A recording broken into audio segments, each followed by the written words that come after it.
Okay, guys, I'm going to read a short story called The Park by James Mathew from the book called Fabulous. He looked longingly at the children on the other side of the railings. The children sliding down the tubes, landing with feet astride on the bouncy lawn, screaming as they almost touched the sky with each upward curve of their swings. Their joyful demented at each dip of the merry-go-round. He looked at them, and his body trembled and ached to share their joy. Buttocks to feed board, and hands and feet to touch the steel. Next to him on the ground was a bundle of clothing, washed and ironed, wrapped in a sheet.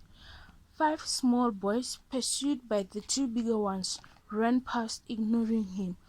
One of the bigger boys stopped. "What are you looking at, you brown ape?"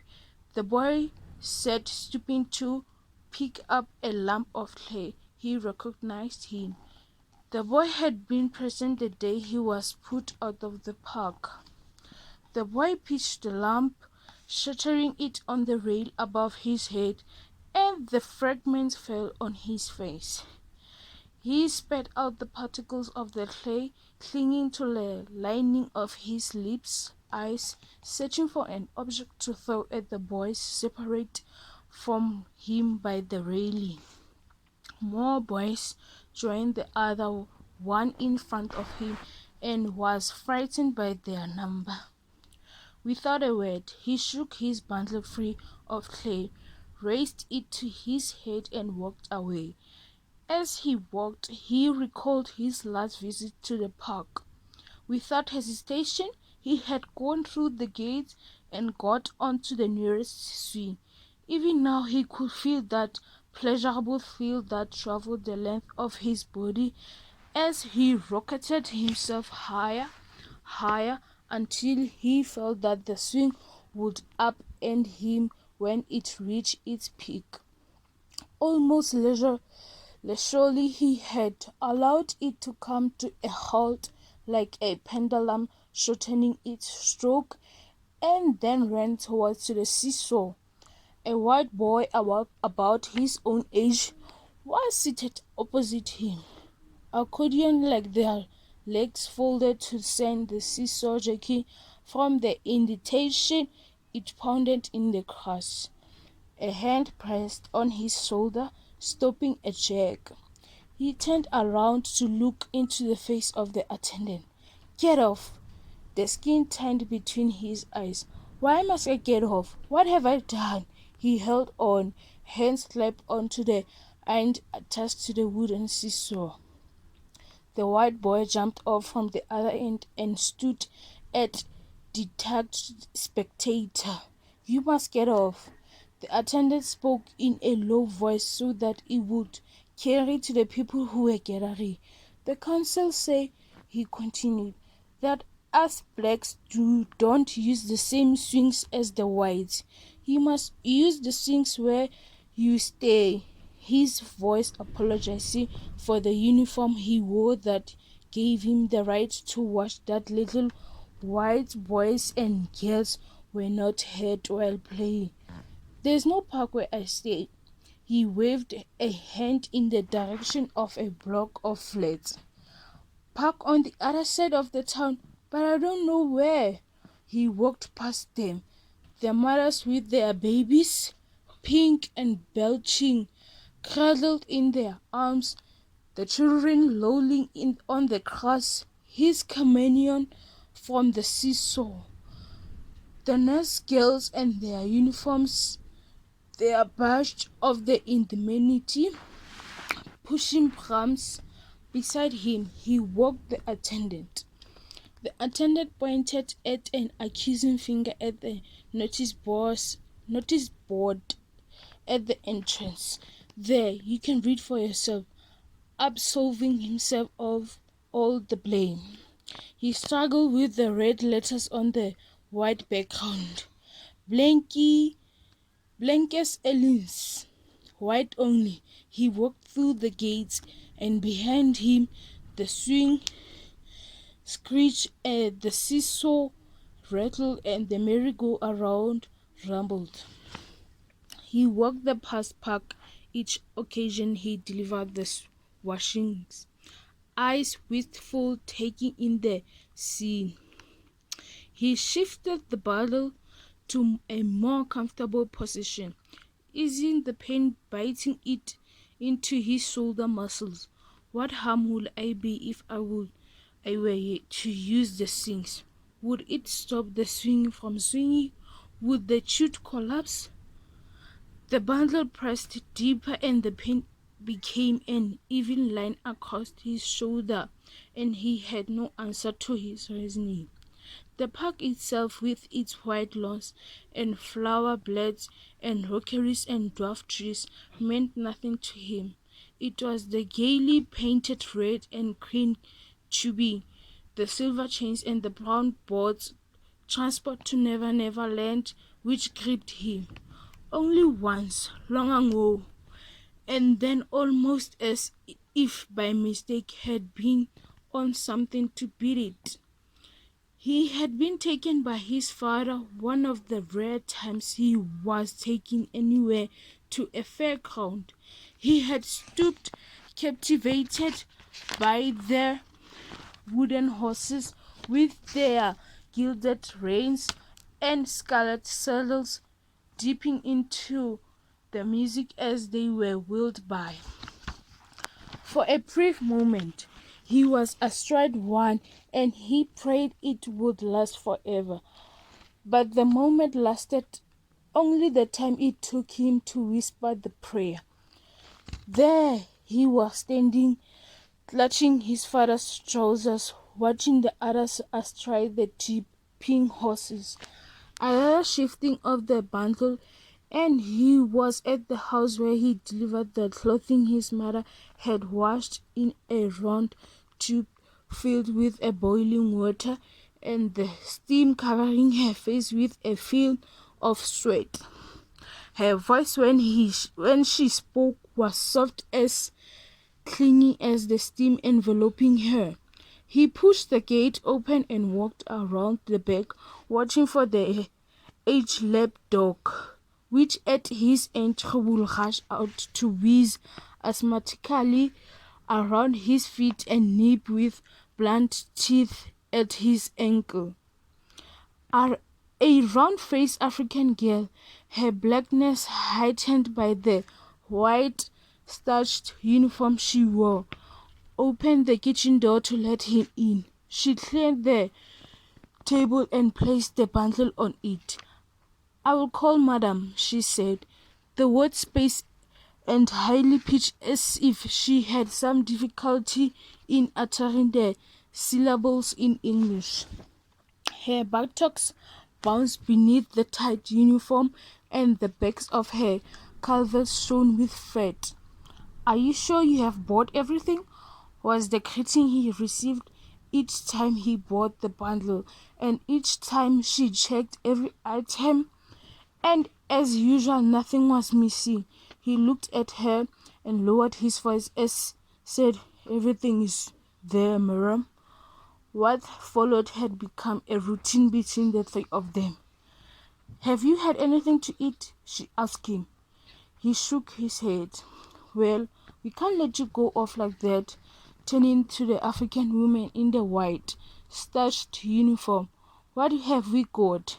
The maid swung open the refrigerator door and took out a plate of food. She placed it on the table and set a glass of milk next to it. The white man left the kitchen when he was seated, and he was alone with the maid. His nervousness left him, and he could concentrate on what was on the plate. A handful of pears, a damp of mashed potatoes, a tomato sliced into bleeding circles, a sprinkling of grated carrot, and no rice. "White people are funny," he told himself. "How can anyone fill himself with this?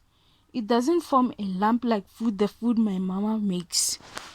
He washed it down with milk. "Thank you, Annie," he said as he pushed the glass aside. Her teeth gleamed porcelain white as she smiled. He sat getting impatient to be outside, away from the kitchen with its glossy tiled floor and steel cupboards, decorated as clinical want to match the food-stacked refrigerator. "I see you have finished." The voice startled him. She held out an envelope containing the red note, payment for his mother's weekly struggle over the washtub. "This is for you." A 5-cent piece was dropped into his hand, along with fingernail raking his palm. "Thank you, madam." His voice was hardly audible.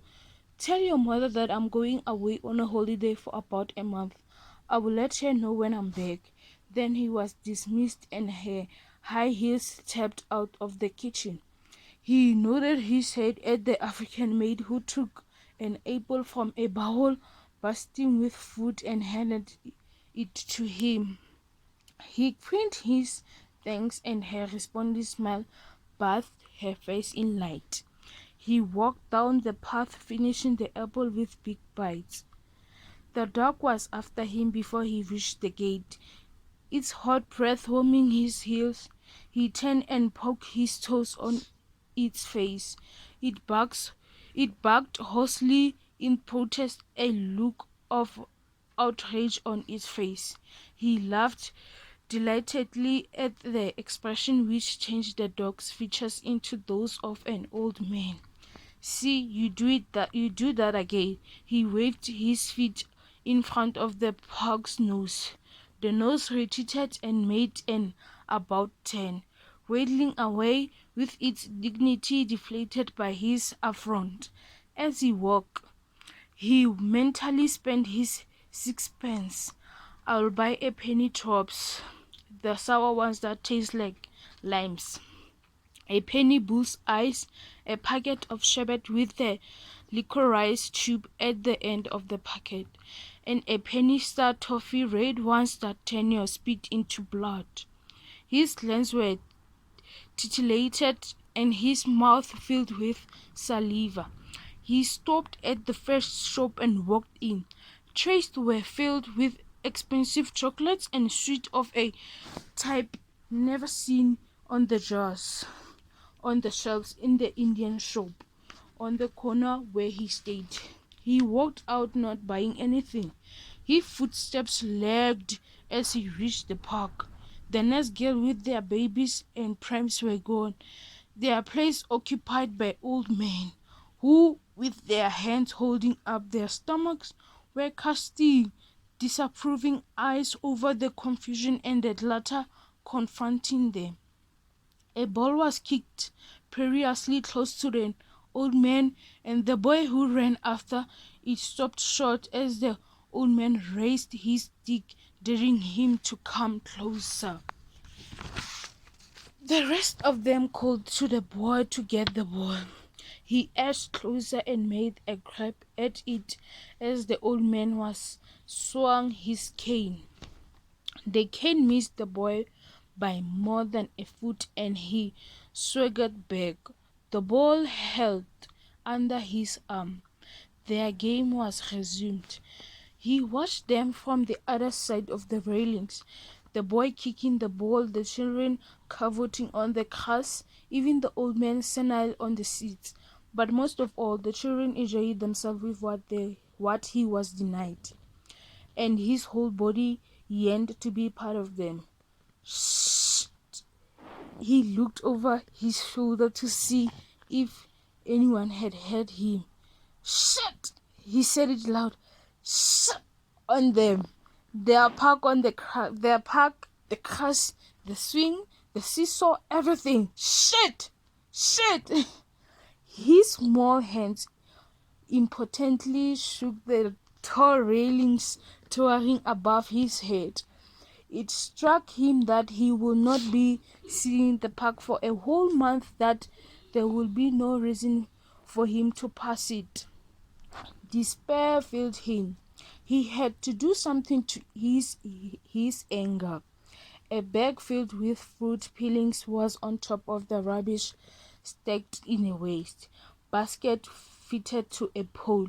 He reached for it and frantically threw it over the railings. He ran without waiting to see the result. Out of the breath, three street further, he slowed down, pain stabbing beneath his heart.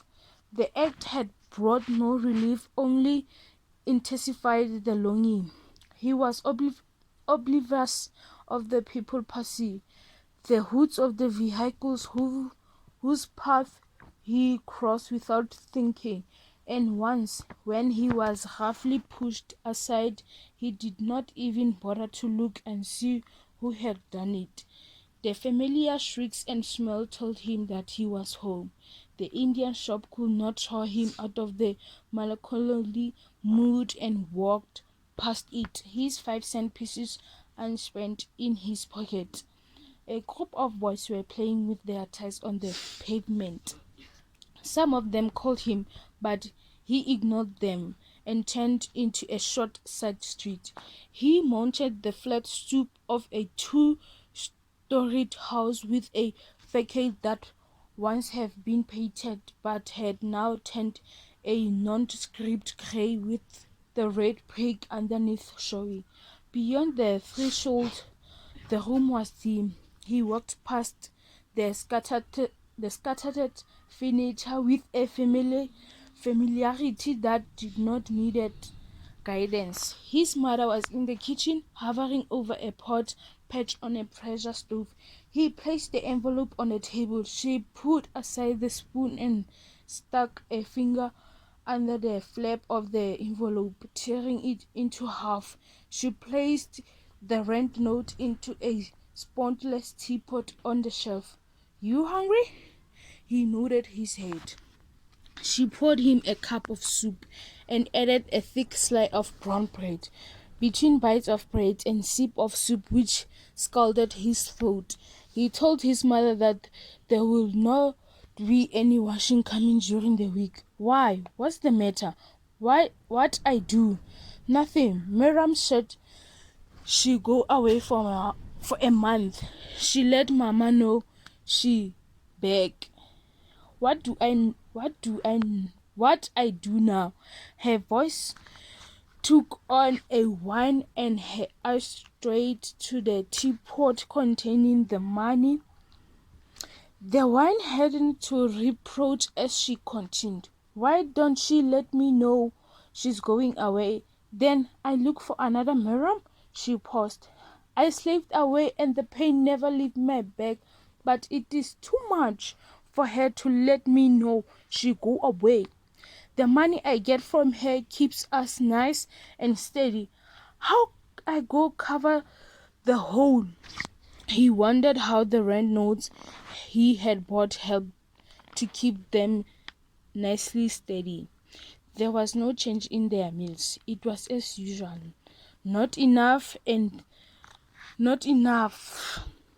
the only time they received new clothes was at Christmas. I must pay the burial, and I was going to tell Mr. Lemonsky to bring lino for the front room. I'm sick looking at the lino full of holes, but I can forget now. With no money, you got as much hopes as getting wine on Sunday. He hurried his eating to get away from the weight wafted towards him before it could soak him into trapping in the chair to witness his mother's miseries. Outside, they were still playing with their ties. He joined them half-heartedly. As he rolled the tie, his spirit was still in the park on the scenes. There was no barrier to his coming, and he could do as he pleased. He was away from the narrow streets and squawking children and speeding cars. He was in a place of green grass and a red tubing and a silver steel. The tire rolled past him. He made no effort to grab it. "Get the tie. You sleep. Don't you want to play anymore?" He walked away, ignoring their cries. Rage boiled up inside him. rage against the house with their streaked walls and smashed panes filled by too many people, against the overflowing cabbage pails outside the door, the alleys and street, and against a law he could not understand, a law that shut him out of the park. He burst into tears. He swept his arm across his cheeks to take his weeping. He lowered his voice to peer at the boy confronting him. "I think you cry." "Who said I cry?" "Something in my eye. I rub it." He pushed past and continued towards to the shop. "Cry, baby," the boy's taunt rang after him. The shop sold iron-barred window was crowded. Oranges were mixed with writing papers and dried figs were strewn on school slates. Clothing and crockery gathered dust. Across the window, a cockroach made its leisure way antennae on the alert. Inside the shop was as crowded as the window. Bags covered the floor, leaving a narrow path to the counter. The shopkeeper, an ancient Indian with a face tanned like a cracked leather, leaned across the counter. "Yes, boy." He showed teeth scarlet with battle. "Come in, boy. What do you want? No stand here all day." His jaws worked at the betel nut, held captive by his stained teeth. He ordered penny portions of his selection. He transferred the sweets to his pockets and threw the torn containers on the floor and walked out. Behind him, the Indian murmured grimly, jaws working faster. One side of the street was in the shadow. He sat with his back against the wall, savoring the last of the sun. Bull's eye, peppermint, a piece of licorice, all lumped together in his cheek. For a moment, the park was forgotten. He watched without interest the girl advising, "Mama say you must come and eat." She started at his bulging cheek, one hand rubbing the side of her nose. "Gimme." He gave her a bull's eye, which she had dropped into her mouth between dabs at her nose. "Wipe your snot," he ordered her, showing his superiority. He walked past. She followed, sucking and sniffing. Their father was already seated at the table when they entered the kitchen. "Must I always send somebody after you?" his mother asked. He slipped into his seat and then hardly got up to wash his hands before his mother could find fault with yet another point. Supper was a silent affair except for the scraping of spoon across a plate and an occasional snip from his sister. A thought came to his mind almost at the end of the meal. He set spoon, poised it in the air, shaken by its magnitude. Why not go to the park after dark? After it had closed its gate on the old man, the children and nurses with their prams, there would be no one stopping him. He couldn't think no further. He was light-headed with the thought of it. His mother's voice as she related her day to his father was not the steam that stung, but a soft breeze wafting past him, leaving him undisturbed. Then qualms troubled him. He had never been in that part of town at night. A band of fear tending across his chest, contracting his inside, making it hard for him to swallow his food. He gripped his spoon tightly, stretching his skin across his knuckles. "I will do it. I'll go to the park as soon as we have finished eating." He controlled himself with difficulty. He swallowed what was left on his plate, furtively watched to see how the others were faring. Hurry up, hurry up." He hesitantly cleared the table when his father pushed the last plate aside and began washing up each piece of the crockery. His sister, whose sniffing kept pace with their combined operation. The dishes done, he swept the kitchen and carried out the garbage bin. "Can I go to play, Mama? Don't let me have to send for you again." His father remained silent, buried behind the newspaper. "Before you go," his mother stopped him. "Light the lamp and hang it in the passage." He filled the lamp with paraffin, turned up the wick, and lit it. The light gleamed weakly through the streaked glass. The moon to him was a fluorescent ball, light without warmth, and the stars fragments chipped off it. Beneath street lights, card games were in sessions. He sniffed the nostril prickling smell of dacha as he walked past. Dim doors could not conceal couples clutching at each other. Once clear of the district, he broke into a trot. He did not slacken his pace as he passed through the downtown area with Wonderland shops windows. His elation speeded out as he neared the park, and his footsteps dragged. In front of him was the park with its gate and iron railings. Behind the railings impelled the notice board. He could see the things beyond. The sight strengthened him. He walked over, his breath coming faster. There was no one in sight. A car turned a corner and came towards him and started at the sound of its engine. The car swept past, the tires softly licking the asphalt.